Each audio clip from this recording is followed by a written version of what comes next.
ગયા અઠવાડિયે મેં તમને વિડીયોમાં અલગ-અલગ પ્રકારના વિવિધ મલ્ટીગ્રેન મમરા બતાવ્યા હતા ને, તો આ સમયે ઘણા બધા વ્યુઅર્સની કોમેન્ટ આવી કે અલગ-અલગ મમરાનો ઉપયોગ કરી કઈ રીતે કઈ અલગ વાનગી બનાવાય ને તે કહો.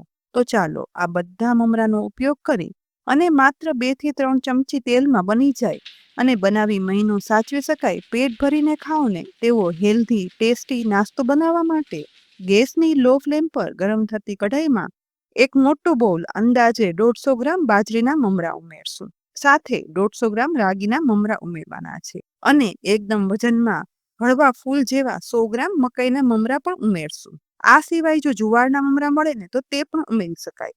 હવે આ ત્રણેય મમરાને મિક્સ કરતા જઈ ગેસની સાવ લો ફ્લેમ પર શેકવાના. અહીં સાથે ચોખાના બાસમતી કે પછી કોલ્હાપુરી મમરા કે પછી જુવારના મમરા ઉમેરવા હોય ને તો તે ઉમેરી શકાય. લગભગ 3 થી 4 મિનિટ સતત મિક્સ કરતા હવે બધા જ મમરા છે ને તે એકદમ ક્રિસ્પી કડક હાથથી પ્રેસ કરતા ભૂકો થઈ જાય ને તેવા થઈ ગયા છે.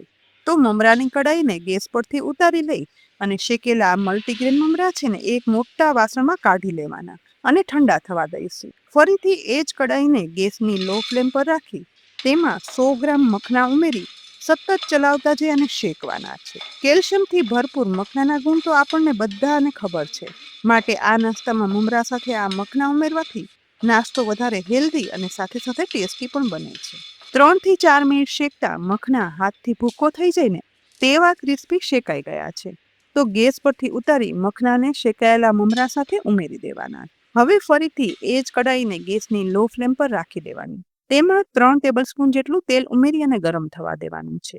ગરમ થયેલા તેલમાં પહેલા 1/4 ટીસ્પૂન હિંગ ઉમેરવાનું. સાથે 2 તીખા લીલા મરચાના ટુકડા અને મીઠા લીમડાના પાન પણ ઉમેરવાના છે અને તેલમાં મિક્સ કરતા મમરા અને લીમડાના પાન કડક ક્રિસ્પી થઈને ત્યાં સુધી સાતળવાના, જેથી વઘારમાં મરચાની તીખાશ બેસી જાય અને લીમડાની ફ્લેવર પણ એકદમ સરસ આવે.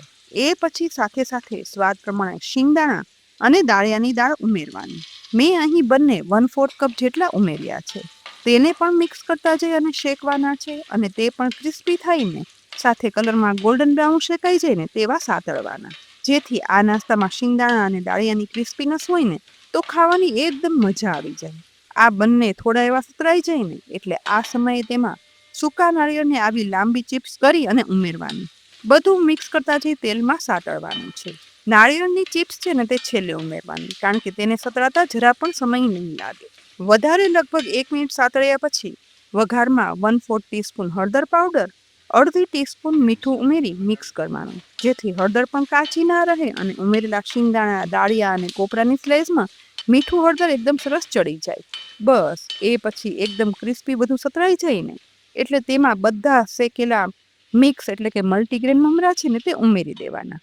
હવે ગેસની ફ્લેમ લો રાખી અને ઉમેરેલા મલ્ટીગ્રેન મમરાને વઘારમાં મિક્સ કરવાના. અહીં અડધી મિનિટમાં જ વઘારમાં મમરા મિક્સ થઈ બધું જ ક્રિસ્પી કડક સતરાઈ જાય ને એટલે આ સમયે બનેલા મલ્ટીગ્રેન મમરાના આ નાસ્તામાં ઉપરથી વધારે મસાલામાં અડધી ટીસ્પૂન ચાટ મસાલા પાવડર, અડધી ટીસ્પૂન લાલ મરચું પાવડર, સાથે ખટાશ માટે અડધી ટીસ્પૂન આમચૂર પાવડર ઉમેરવાનો. તેની સાથે ગળપણ માટે અહીં 1 ટીસ્પૂન સાકરનો પાવડર ઉમેર્યો છે. બધું હવે એકદમ સરસ રીતે મિક્સ થવા દેવાનું. અહીં જો ડાયાબિટીસ માટે કે વજન ઉતારવા માટે મલ્ટીગ્રેન મમરાનો આ નાસ્તો બનાવતા હોય ને તો સાકર પાવડર કે ખાંડ પાવડર નહીં ઉમેરવાનું અને બનેલા મલ્ટીગ્રેન મમરાના ક્રિસ્પી ચેવડાને એક પોળા વાસણમાં કાઢી લેવાનો અને ઠંડો થવા દઈશું. આ મલ્ટીગ્રેન મમરાનો ચેવડો બનાવી અને 1 મહિના સુધી સાચવી શકાય છે. એકદમ ક્રિસ્પી, ક્રન્ચી, ઓછા તેલમાં. વળી જે લોકો ચોખાના મમરા ના ખાવા માંગતા હોય, ડાયાબિટીસ હોય કે વજન ઉતારવું હોય તો તેના માટે જ્યારે પણ ભૂખ લાગે ને ત્યારે પેટ ભરી અને ખાઈ લો ને તો હેલ્ધી, ટેસ્ટી અને સાથે પચવામાં એકદમ હળવો, વળી પ્રોટીન અને કેલ્શિયમથી ભરપૂર આ મલ્ટીગ્રેન મમરાનો ચેવડો ચોક્કસથી બનાવવા જેવો છે. તો ફ્રેન્ડ્સ, આજે મેં મલ્ટીગ્રેન મમરાની આ ચેવડાની રેસિપી તમારી સાથે શેર કરી. ચોક્કસથી બનાવજો અને પછી કહેજો કે આ રેસિપી તમને કેવી લાગી. જો ઉપયોગી લાગી હોય ને તો લાઈક કરી અને શેર કરજો. સાથે જ અમારી યુટ્યુબ ચેનલ સબસ્ક્રાઈબ કરી અમારા ફેસબુક પેજને પણ લાઈક કરી અને ફોલો કરી લેજો, જેથી આવનારી અનેક ઉપયોગી રેસિપીના અપડેટ્સ તમને તુરંત જ મળે. આવતીકાલે ફરી મળશું એક નવી રેસિપી સાથે. ત્યાં સુધી આવજો.